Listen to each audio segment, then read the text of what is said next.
Hello students, welcome you to all. In the last lecture हमने chapter number 10 class science का हमने start किया था, जिसमें हमने क्या क्या पढ़ लिया था। लाइट का रिफ्लेक्शन एंड रिफ्लेक्शन का हमने बेसिक डेफिनेशन पढ़ी थी एंड डिटेल में हमने लाइट का रिफ्लेक्शन हमने स्टडी कर लिया था। स्फेरिकल मिरर को हमने थोड़ा सा डिस्कस किया था। स्फेरिकल मिरर में concave mirror and convex mirror को हमने थोड़ा बहुत स्टडी किया था उसके बारे में एंड उसके some important definitions. For example जैसे हमारा पोल हुआ, आपका रेडियस ऑफ कर्वेचर हुआ, सेंटर ऑफ कर्वेचर हुआ, आपका प्रिंसिपल फोकस हुआ, फोकल लेंथ हुआ, आपका एक्सिस हुआ। ये प्रिंसिपल एक्सिस है, सब हमने इंपॉर्टेंट डेफिनेशन हमने इन द लास्ट लेक्चर कवर कर लिया था।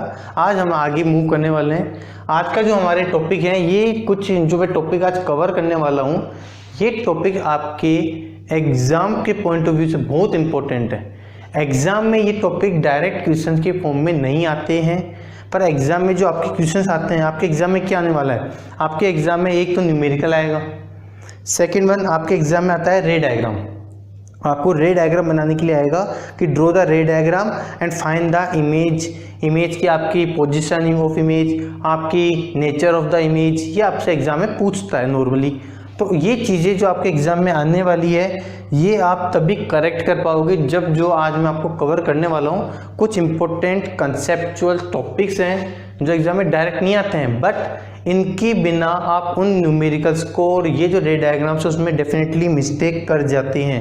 कहाँ पे पॉजिटिव आएगा, कहाँ नेगेटिव आएगा, हम कैसे देख के बता सकते हैं कि मेरे पास इमेज जो आ रही है वो रियल है या वर्चुअल है। हम कैसे बता सकते हैं कि जो मेरे पास इमेज आ रही है वो इरेक्ट है या इन्वर्टेड है, सीधी है या उल्टी है। तो इन चीज़ों को हमें क्या करना है, स्टडी करना है। तो उसको थोड़ा सा हम स्टार्ट करें तो आज का जो मैं पहला टॉपिक या फर्स्ट स्टार्ट करने वाला हूँ वो है हमारा sign convention for the spherical mirror. अब देखो, अगर हम बात करते हैं sign convention for the spherical mirror में, तो इसमें कुछ इंपॉर्टेंट पॉइंट्स हैं। ये इंपॉर्टेंट पॉइंट्स आपके माइंड में फिट होने चाहिए। इनको मैं वन बाय वन लिखता जाऊंगा और वन बाय वन इसको समझाते हुए चलेंगे। सबसे पहली बात, स्फेरिकल मिरर की बात करें तो हमने कितने स्फेरिकल मिरर हमने कंसीडर कर रखे हैं। 2 टाइप्स के स्फेरिकल मिरर कंसीडर कर रखे थे, एक आपका कॉनकेव और एक आपका कॉन्वेक्स। तो अगर मैं बात करता हूँ, यहाँ पे मैंने एक प्रिंसिपल एक्सिस को स्टडी किया। ये हमने यहाँ पे मान के चलो, हमने यहाँ पे प्रिंसिपल एक्सिस ड्रॉ कर रखे हैं।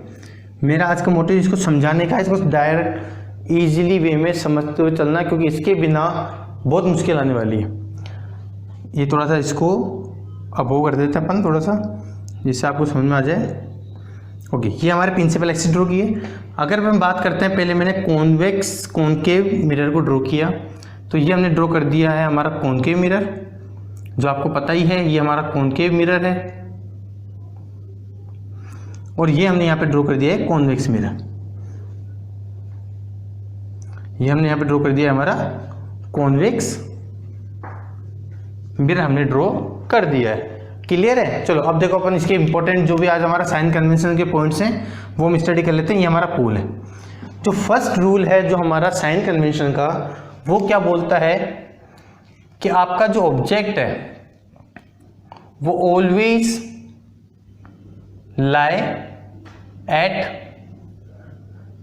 Left side of mirror. First point बोलता है कि आपका ऑब्जेक्ट हमेशा लेफ्ट साइड पे ही होना चाहिए। इसका मतलब क्या बोलना चाहते हैं, यदि मेरा ऑब्जेक्ट लेफ्ट साइड पे है, मतलब मैं जूम कर लेता हूँ, मेरा ऑब्जेक्ट इस तरफ है, लेफ्ट साइड। लेफ्ट मतलब रिफ्लेक्टेड सरफेस की तरफ। कॉनकेव में रिफ्लेक्टेड कौन सा होता है, इनवर्ट्स, और कॉन्वेक्स में आउटवर्ड जो कर्व्ड पार्ट होता है वो आपका रिफ्लेक्टेड होता है। ये मैंने लास्ट लेक्चर में बना दिया है। अगर कोई स्टूडेंट्स डायरेक्ट मेरा ये लेक्चर नंबर 2 स्टडी देख रहा है, तो आपसे एक एडवाइस दे रहा हूँ कि पहले बेटा आप लेक्चर नंबर 1 को देखें। जब तक आप लेक्चर 1 नहीं देख पाओगे तो आपको लेक्चर नंबर 2 में समझने में प्रॉब्लम आएगी। तो पहले लेक्चर 1 देखो, फिर लेक्चर 2 पे आना। अब देखो, अगर मैंने मान लिया कि मेरे पास ऑब्जेक्ट हमेशा अगर लेफ्ट साइड पे रखा हुआ है, तो आपका रे डायग्राम में रे कैसे आएगी। ऑब्जेक्ट यहाँ रखा हुआ है, मैंने अज्यूम कर लिया यहाँ पे मेरा कोई ऑब्जेक्ट रखा हुआ है एक जगह पे, और यहाँ पे मैंने अज्यूम कर लिया मेरा यहाँ पे ऑब्जेक्ट रखा हुआ है, यहाँ पर कोई रखा हुआ है। तो आपका ऑब्जेक्ट से हमेशा रे ऑफ लाइट कैसे मूव करेगी, इस तरह से आपके रे डायग्राम में आपके ऑब्जेक्ट से कोई भी जो रे आएगी, लाइट आएगी, वो इस तरह से मूव करेगी। दैट इज आपका ये जो टॉपिक है, फर्स्ट पॉइंट जो मैं बोल रहा हूँ, always object lie at the left side of the mirror, that is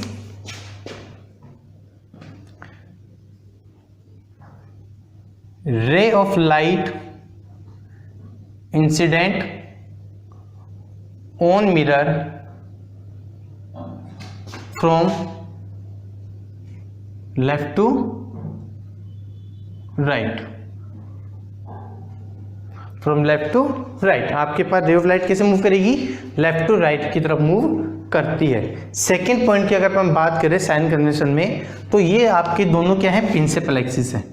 ये दोनों आपकी क्या है, प्रिंसिपल एक्सिस है। और आपका जो पोल है मिरर के, वो क्या होता है, आपका जो मिरर है स्फीयर का मिरर, उसका सेंटर होगा। अब अगर अपन इसको साइन कन्वेंशन को नोट करें, तो आपने कार्टेशियन एक्स वाई प्लेन आप लोगों ने मैथ्स में पढ़ा है कि आपका यहाँ पे क्या होता है, एक्स एक्सिस या एक्स डैश होगा, और आपका यहाँ पे वाई होता है, और यहाँ पे आपका वाई डैश होता है। इसी को अगर इनसे कंपेयर करें, तो आप ये नोट करो कि जो ये प्रिंसिपल एक्सिस है, ये आपका देखो एक्स एक्स डैश मतलब एक्स एक्सिस रिप्रेजेंट कर रहा है, और जो मिरर है ये आपका अप्रोक्सीमेट वाई एक्सिस जैसा रिप्रेजेंट कर रहा है। अब अगर अपन इसकी बात करें, तो ये पॉइंट कौन सा होता है, आपका ओरिजिन हो, जो आपका पोल रिप्रेजेंट कर रहा है। अब देखो एक्स एक्सिस पे क्या होता है, हमेशा आपके पॉजिटिव की values 1 2 3 hands on. X dash पे क्या होता है, नेगेटिव वैल्यूज, ये सब आपको पता है। वाई पे क्या होता है, पॉजिटिव 1 2 3, और वाई डैश पे क्या होता है, नेगेटिव वैल्यूज। ये सब आप लोगों ने नॉर्मली पढ़ रखा है सारा। अगर इसी से अपन इसको कंपेयर करके समझे, तो आपका बहुत इजीली काम हो जाएगा। तो अगर अपन बात करें, तो डिस्टेंस हमेशा अपन कहाँ से मेजर करते हैं बेटा, यहाँ पे ओरिजिन से। ऐसे इसका जो सेकंड पॉइंट है वो क्या बन जाएगा, all the distances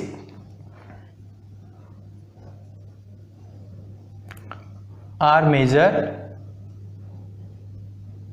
from pole. जो भी डिस्टेंसेस है वो अपन कहाँ से मेजर करेंगे, पोल से मेजर करेंगे।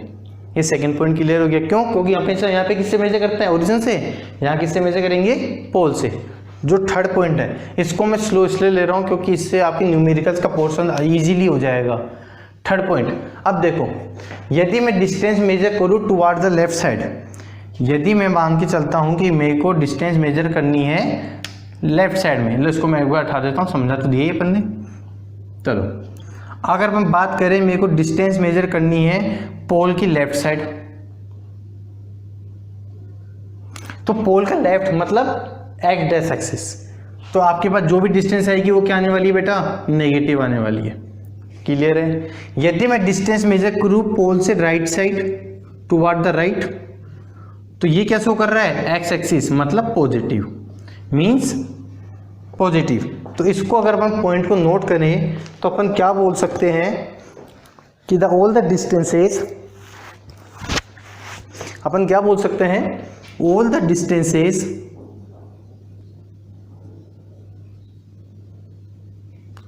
Major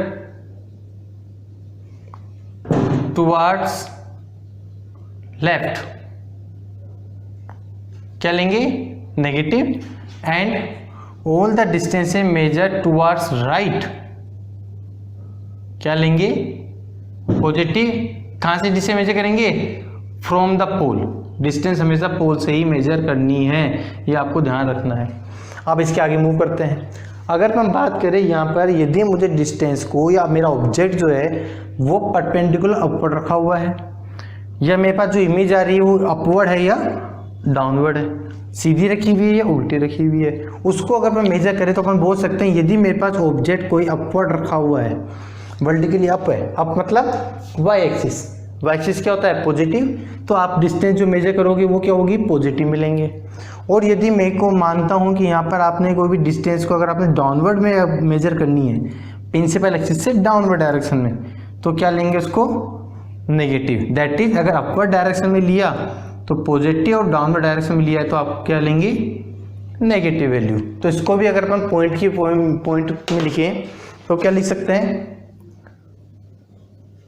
all the distances perpendicular, all the distances perpendicular upward are taken positive, and all the distances perpendicular downwards are taken negative। और ये यहाँ तक अगर अपन बात करें तो ये सारे आपके पास पॉजिटिव नेगेटिव की वैल्यूज कवर हो गई। अब जो इम्पोर्टेंट पॉइंट जो बनता है, जहाँ बच्चे मैक्सिमम कंफ्यूज होते हैं, वो क्या है, आपको मैंने लास्ट वीडियो में भी थोड़ा समझाने की कोशिश की थी, इसको थोड़ा सा दोबारा लेके चलो। तो आप नोट करो कि ये जो मेरे पास है, ये कौन सा मिरर है, कॉनकेव मिरर, और ये कौन सा मिरर है, कॉन्वेक्स मिरर। किससे मिलके बना है, कहाँ से मिला ये, एक किसी स्पेयर से। अगर अपन इसमें स्पेयर को ड्रॉ करें, समझने की कोशिश करना, ये हमने स्पेयर ड्रॉ किया यहाँ पर, और यहाँ से मैंने इसको स्पेयर ड्रॉ किया, तो इसका सेंटर कहाँ बनेगा, इस तरफ। ये मैं अज्यूम कर लेता हूँ, ये मेरा सेंटर है सी, और यहाँ पे सेंटर बनेगा इस तरफ सी। अगर सेंटर यहाँ पर क्लियर हो गया तो आपको ये पता है कि जिस साइड सेंटर होगा उसी साइड आपका प्रिंसिपल फोकस होगा। तो ये आपका प्रिंसिपल फोकस एफ, और यहाँ पे प्रिंसिपल फोकस एफ बनेगा। इतना क्लियर है। अगर ये बात क्लियर है तो सबसे इम्पोर्टेंट जो बच्चा मैक्सिमम एग्जाम में गलती करता है, नोट करके लिख लो। एग्जाम में मैं आपको एग्जाम्पल बता देता हूँ कि बच्चा कहाँ मिस्टेक करेगा। अगर हम बात करें इसको, अब मैं इस डायग्राम के इस सर्कुलर पार्ट को रफ कर देता हूँ एक बार। ये लो, सर्कुलर पार्ट अपन रफ कर दिया। अब यहाँ से अगर नोट करें हमने, तो ये नोट किया है कि प्रिंसिपल फोकस पर या प्रिंसिपल एक्सिस पे आपका एक तो सेंटर ऑफ कर्वेचर मिला है, एक प्रिंसिपल फोकस हमें मिला है, और जो distance of the pole to centre of curvature is denoted by the R which is known as radius of curvature, which is known as radius of curvature, and the distance measured from the pole to focus is measured by the focal length small f। ये क्या है आपकी focal length small f आपकी यहाँ पे major हो रही है। अगर अपन बात करें तो यहाँ पे ये फोकल लेंथ और ये रेडियस ऑफ कर्वेचर है। एक मिनट,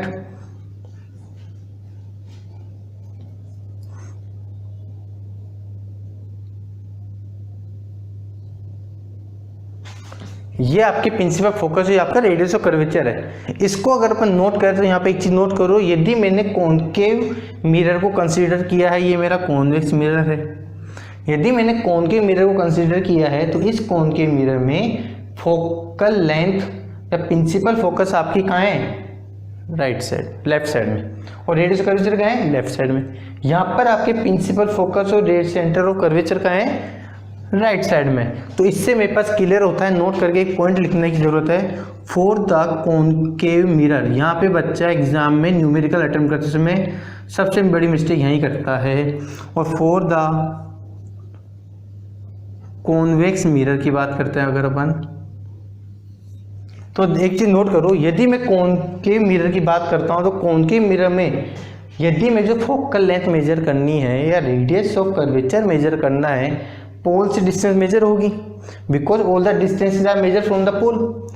अगर ये पोल से जो डिस्टेंस मेजर हो रही है कहाँ जा रही है, लेफ्ट साइड, और लेफ्ट साइड हमेशा कैसा लेते हैं अपन, नेगेटिव। मतलब in the case of the concave mirror आपका radius of curvature always negative आने वाला है, एंड फोकल लेंथ भी आपका ऑलवेज नेगेटिव ही आने वाला है।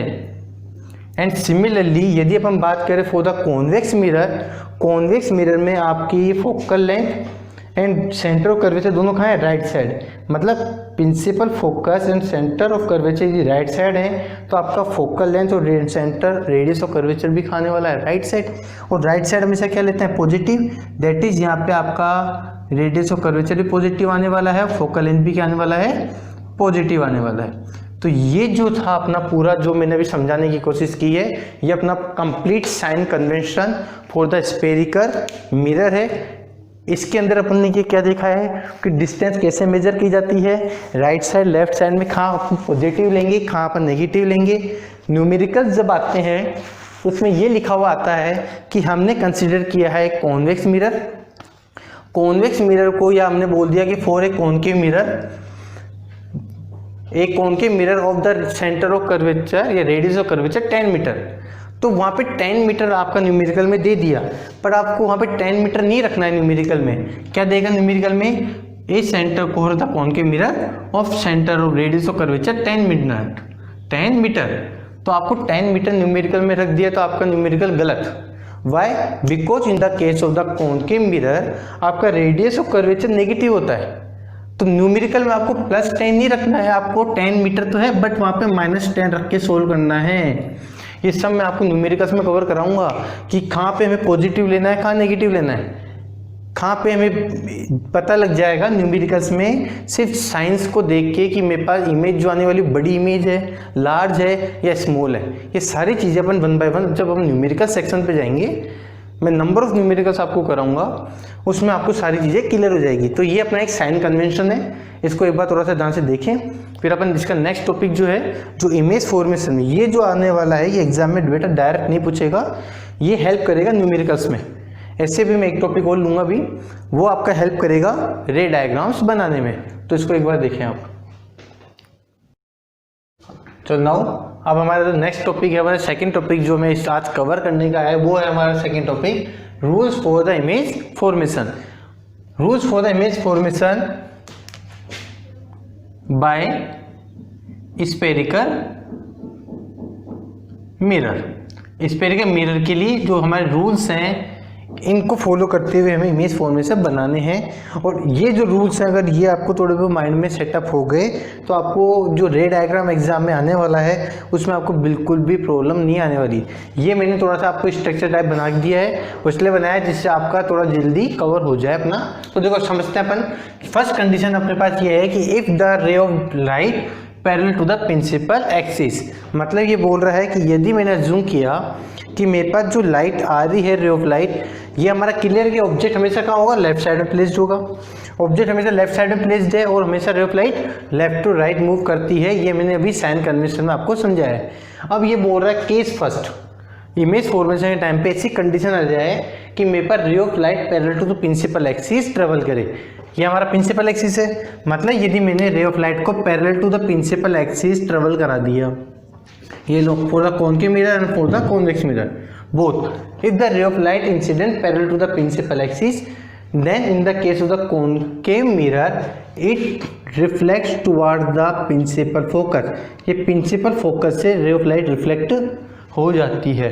अगर हम बात करें इन the case of the convex mirror, तो कॉन्वेक्स क्या करता है, रे ऑफ लाइट को डाइवर्ट करता है, फैलाने का काम करता है। ये क्या करता है, किसी एक पॉइंट पर उसको इंसिडेंट करने का काम करेगा। तो अगर यहाँ से रे ऑफ लाइट इंसिडेंट होगी तो ये रिफ्लेक्ट हो जाएगी। और रिफ्लेक्शन मैंने आपको समझाया था कि रिफ्लेक्शन क्या है, if the ray of light incident on a mirror it bend toward the same side पे रिफ्लेक्ट होना, तो प्रिंसिपल फोकस पे तो कभी मिलेगा ही नहीं, क्योंकि ये मिरर के आउट साइड पे है। तो इसमें जो रिफ्लेक्शन होगा ये इस वे में होगा कि मेरे पर रे ऑफ लाइट इस तरह से शो होगी जैसे ये प्रिंसिपल फोकस से आपके आ रही हो। मतलब अगर अपन बात करें तो हम क्या बोल सकते हैं, if the ray of light parallel to the principal axis then will passes through the principal focus for the concave mirror or appear to diverge from the principal focus for the convex mirror। मतलब इसमें case में concave mirror में ये principal focus की तरफ क्या करेगा, reflect हो जाएगा और इस वे में रिफ्लेक्ट होगी जैसे प्रिंसिपल फोकस से ये रे ऑफ लाइट मेरे पास इंसिडेंट हो रही हो। क्लियर है। सेकेंड अगर हम बात करते हैं, when ray of light passing through the principal focus, अगर अपने पास सेकंड केस आ गया, ये फर्स्ट केस हो गया क्या कि यदि मेरे पास ray of light principal axis के पैरेलल इंसिडेंट हो, वो प्रिंसिपल फोकस पे कन्वर्ट या डाइवर्ट हो जाती है। सेकेंड अगर हम बात करें, if the ray of light passes through the principal focus, if the ray of light passes through the principal focus in the case of the concave mirror और the convex mirror, then draw करते हैं अपन diagram. If the ray of light passes through the principal focus in the case of convex mirror then it reflects parallel to the principal axis. बिल्कुल same rule की तरह ये क्या करेगा, reflect कर जाएगी। ऐसे अगर अपन यहाँ पे बात करें तो if the ray of light is incident towards the principal focus, towards principal focus, यदि मेरे पास ray of light toward the principal focus incident हो रही है तो प्रिंसिपल फोकस तक तो मूव करेगी नहीं, because of the mirror bends reflects parallel to the principal axis, ये प्रिंसिपल एक्सिस के पैरेलल रिफ्लेक्ट हो जाएगी। मतलब हमारे पास यहाँ पे 2 केसेस हमने स्टडी करे। क्या करें कि फर्स्ट केस में यदि मेरे पास if the ray of light incident parallel to the principal axis it reflects through the principal focus और appear to reflect through the principal focus. इस केस में हमने स्टडी किया if the ray of light incident through the principal focus और appear to incident towards the principal focus then it reflects parallel to the principal axis. देखो ये principal axis के parallel आपकी reflect हो जाएगी। ये ध्यान रखना, ये जो मैं आपको ड्रॉ कर रहा हूँ ये बड़े इंपॉर्टेंट है आपके रे डायग्राम जो आपके एग्जाम में आते हैं उसको ड्रॉ करने के लिए। डिफरेंट केसेस होंगे आपके, डिफरेंट केसेस के लिए अपन डिफरेंट रे डायग्राम ड्रॉ करते हैं। अगर हम बात करें थर्ड की, ये ray passing through the centre of curvature for the convex और appear to directed toward the centre of curvature for the convex mirror.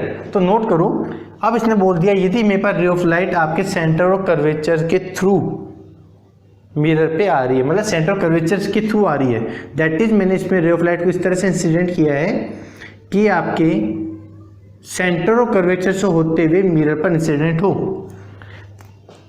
Then अगर मेरे पास ray of light centre of curvature से होते हुए मिरर पर इंसिडेंट होगी then it reflects back along the same path, इस सेम पाथ को फॉलो करते हुए रिफ्लेक्ट हो जाती है, मतलब it does not change over path. Centre of curvature से पास होने पर ये अपने पाथ में बिल्कुल भी चेंज नहीं करेगी। इसी तरह से अगर हम बात करें फॉर द कॉन्वेक्स मिरर के लिए, तो इसमें रे ऑफ लाइट अगर मेरे पास इंसिडेंट हो रही है इस वे में कि इट अपीयर या incident toward the centre of